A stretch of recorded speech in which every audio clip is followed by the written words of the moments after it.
これはですね、キラだから。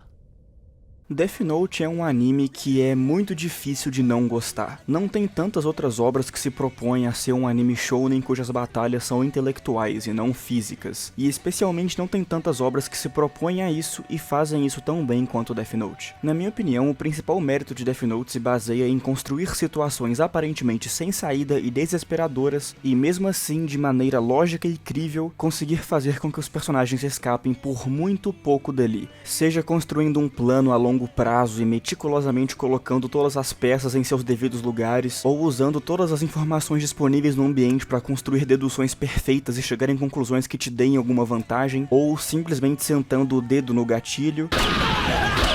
Ou a minha favorita, não planejar nada e contando com um pouquinho de sorte, mentir e manipular o seu inimigo. Fazer ele acreditar que você é uma pessoa que você não é. E esse anime faz todos esses exemplos de forma maestral, então é difícil classificar uma cena específica da história como a mais genial de todas, mas eu acho que a maioria das pessoas colocaria o episódio 24 do anime como o mais genial de todos, porque de um ponto de vista um pouco mais óbvio, esse é muito obviamente o ápice intelectual da história. Aqui a gente vê o plano mais mirabolante e mais complexo de todo o anime, e como basicamente tudo que aconteceu nos últimos 10 episódios aconteceu exatamente da forma que o Light previu, e eu não consigo discordar muito disso. Mas eu honestamente não acho que essa seja a cena mais genial de Death Note, ou pelo menos não foi a cena que me deixou mais impressionado com a genialidade desse personagem. Essa cena na verdade pertence bem ao começo do anime, nos episódios 6 e 7. Você que como eu já viu Death Note umas 20 vezes, deve se lembrar que é nesse arco de 2 episódios que o Light enfrenta a Naomi Misora. E esse embate é, na minha opinião, o mais genial de todo o anime e a maior prova das capacidades intelectuais de Kira, além de ser um confronto muito emocionante e da Naomi ser uma excelente antagonista. O arco começa como consequência direta do arco anterior. O Light conseguiu matar o Ray Pember, assim como todos os agentes do FBI que foram enviados ao Japão para investigar o caso do Kira. Esse também é um dos melhores planos do Light pela velocidade que ele consegue administrar seus recursos e bolar um plano, sem deixar quase nenhuma ponta solta. Quase nenhuma. Nesse ponto da história, a única forma de alguém conseguir descobrir o Light seria deduzir que ele entrou em contato com o Ray Pember, e também deduzir que o Kira consegue executar mortes com métodos além de ataques cardíacos, algo que nem o L e muito menos a polícia sabiam nesse ponto da história. Light começa a tomar previdências e decide ir à delegacia de polícia para ver se ele consegue tirar alguma informação de alguém, e faz questão de levar uma página do caderno consigo, afinal de contas nunca se sabe quando você vai precisar matar alguém. Enquanto isso, a Naomi já começa a juntar os fatos. No mesmo dia em que Ray saiu para investigar uma região específica do Japão, 4 pessoas morreram de ataques cardíacos nessa mesma região, e aconteceu um sequestro de um ônibus em que o Ray Pember estava, onde mais pessoas morreram sem ser por ataque do coração. E ela se convence de que é impossível que esses eventos não estejam conectados, e a única explicação plausível para isso é que Kira é capaz de matar por outros métodos, e o ataque cardíaco é apenas um deles. E essa informação é fundamental, porque essa seria a única maneira de conectar o Light aos acontecimentos citados, já que não seria nada difícil provar que o Light estava dentro desse ônibus e, consequentemente, provar que ele é o Kira. Ela reúne essas informações e se dirige à delegacia para compartilhar isso com a polícia. E aqui acontece a coincidência que salvou a vida do Light. Por pura sorte, sem planejar absolutamente nada, ele vai à delegacia ao mesmo tempo que ela e descobre o que ela planejava compartilhar, o que dá a ele a oportunidade de intervir. E eu já vi muitas pessoas reclamando dessa coincidência, falando que é forçado ou algum tipo de deus ex machina, e sinceramente eu não poderia discordar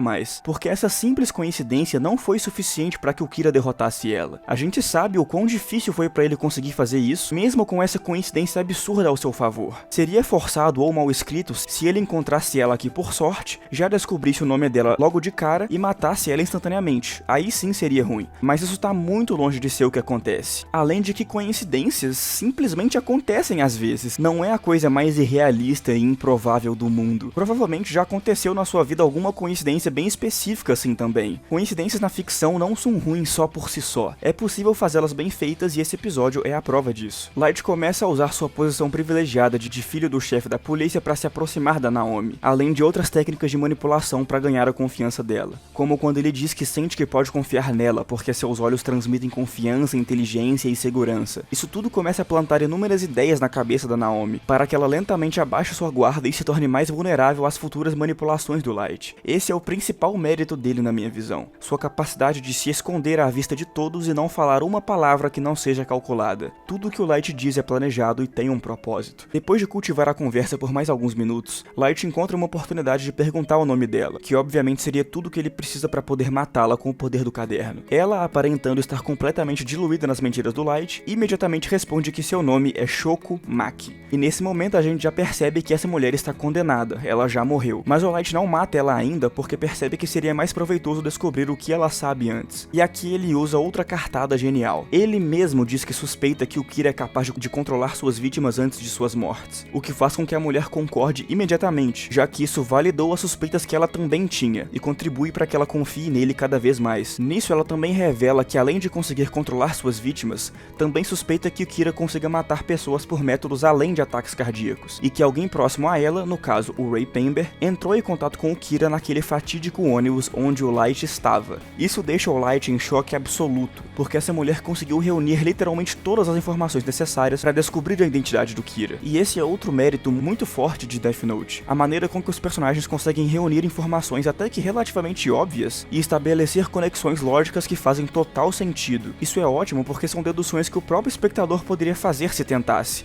E se fosse um gênio. Então essas deduções não são tiradas do nada e não desrespeitam a inteligência da audiência. Elas seguem uma cadeia de acontecimentos e de sentidos muito bem estabelecida que comprova não só a inteligência dos personagens, mas também dos autores que criaram tudo isso. E nesse momento, o Light, tendo total certeza que conseguirá matar a mulher, valida completamente a teoria dela e diz que não só é questão de tempo até o Kira ser preso, como também afirma que com certeza o marido dela entrou em contato com o Kira. Mas aqui, após ter descoberto tudo, ele finalmente decide matá-la e afirma que, devido à sua sorte absurda, certamente tem um deus do lado dele, e não só um deus da morte. Light escreve o nome e a causa da morte de Shoko Maki e aguarda os 40 segundos. Enquanto isso, Ryuki começa a rir e a gente ainda não sabe porquê. Eles caminham por mais alguns segundos e o Ryuki continua rindo. Os 40 segundos se passam e...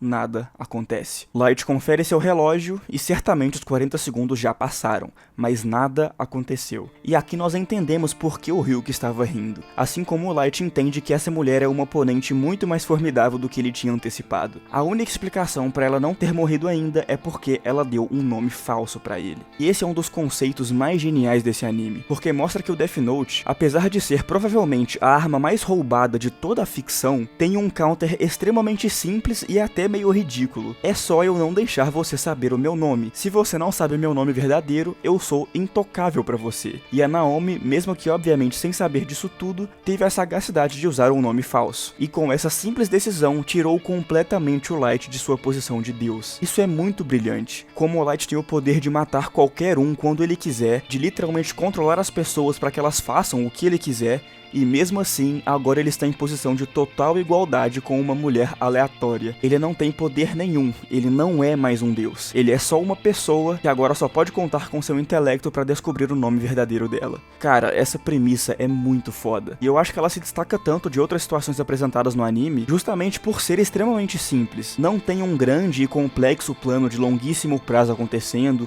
ou uma gigantesca organização de muitos fatores e camadas. Aqui é só uma pessoa tentando manipular outra pessoa. E isso serve como um exemplo muito melhor para provar que o Light é um gênio. Porque claro que os planos mirabolantes dele são muito bons também, mas convenhamos que eles só foram possíveis porque o Light tinha recursos sobrenaturais e incompreensíveis para manipular ao seu dispor. Diferente dessa cena, em que os poderes que ele tinha foram completamente inutilizados. Nessa cena ele tem apenas as suas mentiras e habilidades de manipulação para usar, e é só questão de tempo até que ela consiga entrar em contato com a polícia. Ou seja, o Light tem pouquíssimos minutos para convencer essa mulher a lhe dizer seu nome verdadeiro. E toda essa premissa, essa tensão, essa sensação de encurralamento é tudo muito bem construído. Aqui também tem um momento muito interessante. O Light percebe que a qualquer momento seu pai pode ligar para ele, e já que ele prometeu que deixaria a mulher falar com seu pai, se o seu telefone tocar, cai a casa, ela vai falar tudo para a polícia. E nessa cena o Light quase entra em pânico sem saber o que fazer, até perceber que tudo que ele precisa fazer é desligar o celular. controlar. Essa fala pode parecer meio boba e é até meio desnecessária para a história geral do episódio, mas foi uma maneira brilhante de demonstrar que o Light realmente está entrando em desespero, visto que ele está até começando a deixar coisas bobas assim passarem despercebidas. Inclusive, por alguns segundos, o Light considera até usar força física para conseguir a identidade dela, algo que nunca nem passou pela cabeça dele até esse momento em nenhuma outra situação. Além disso, o Light também considera fazer o contrato dos olhos com o Ryuk. Por um momento, ele considera abrir mão de metade da sua vida só para conseguir matar essa mulher. Então para pra pensar no tanto que essa mulher entrou na cabeça dele, na quantidade de poder que ela representa perante um homem com o poder de um deus. Ele pensa que para usar a força ele precisaria levá-la a um local isolado, mas para onde ele levaria ela? Que explicação ele daria? Como ele conseguiria a identidade dela sem fazer uma cena em público? O tempo vai passando, os problemas vão acumulando e as opções vão diminuindo. Até esse momento do anime, o Light nunca esteve tão próximo de ser pego. Então ele percebe que a única forma de descobrir o nome verdadeiro dela é convencendo ela a falar isso pra ele. Mas já que ela já falou um nome falso pra ele, essa tarefa parece praticamente impossível. E isso torna a cena ainda mais brilhante, porque já que esse é só o 7º episódio, você já sabe que ele não vai ser pego agora. Você sabe que ele vai conseguir derrotá-la. Você sabe o que vai acontecer,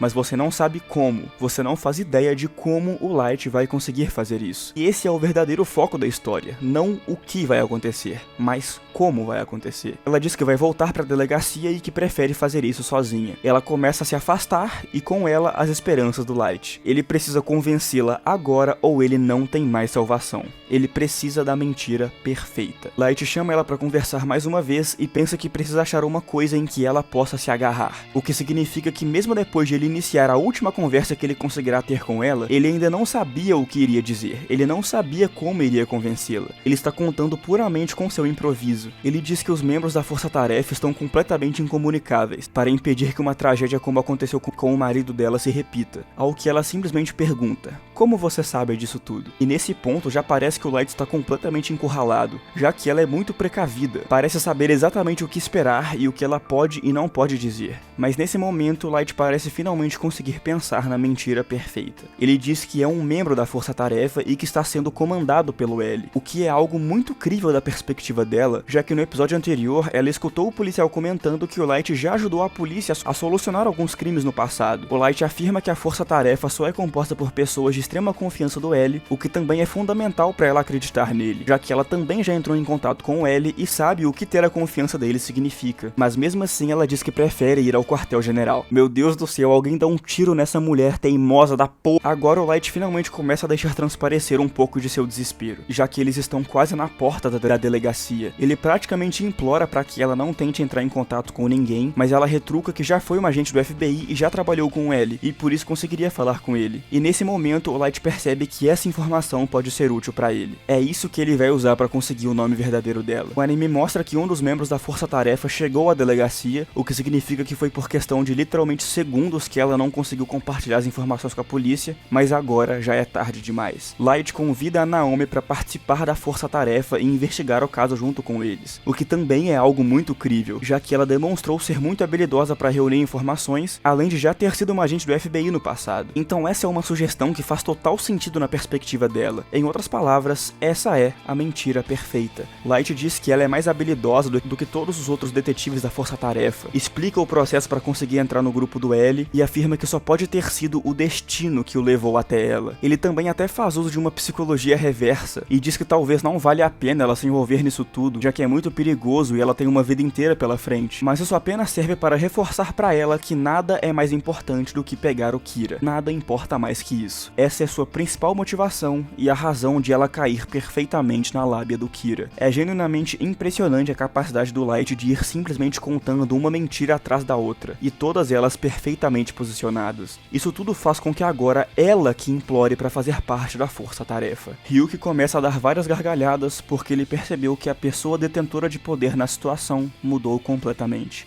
Agora é o Light que detém o poder. Ele pede para ver o documento de identificação dela para poder fazer a indicação para a força-tarefa e ela confessa que o nome que deu para ele anteriormente era falso. Naomi entrega a carteira de motorista para ele e o resto é história.